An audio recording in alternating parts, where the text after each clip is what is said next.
آپ نے فرمایا اسی حوالے سے، علم کے حوالے سے، کہ جو اپنی قدر نہیں جانتا وہ ضائع ہو جاتا ہے۔ لوگوں اپنی قدر پہچانو، یہ بڑی بات ہے۔ ہمارا مرض کیا ہے، ہمارا اصل پرابلم کیا ہے، ہم نے سمجھا ہی نہیں ہم کیا ہیں۔ اکثر ہمیں جو اینزائٹی ہے یا ہمیں ٹینشن ہے یا ڈپریشن ہے، اس کی وجہ یہ کہ آپ اپنی قدر کو بھولے بیٹھے۔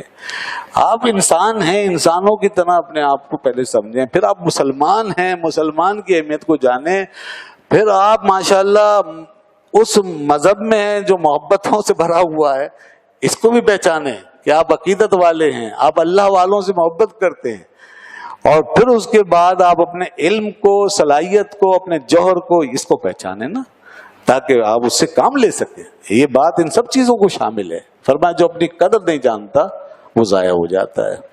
مغرب والوں نے تو دیکھیں نا کہاں تک نفی کر دی، انہوں نے اپنے آپ کو انسان ہی جاننا چھوڑ دیا، تو آج کتے اور بلے بننے پہ فخر کر رہے ہیں۔ اب وہاں یہ آ گیا نا دور کہ وہ کوئی کتا بنا ہوا ہے، کوئی بلا بنا ہوا ہے، تو وہ تو انسانیت کی قدر ہی بلا دی انہوں نے کہ اللہ نے انسان بنایا تھا، تم حیوان بن گئے۔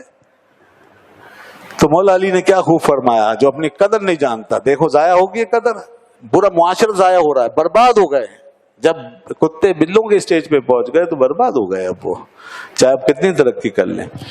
اور حضرت علی رضی اللہ عنہ نے یہ بھی ارشاد فرمایا دنیا کے حوالے سے، دنیا جناب دنیا کو ذرا کس طرح لینا یہ سمجھ لیجئے۔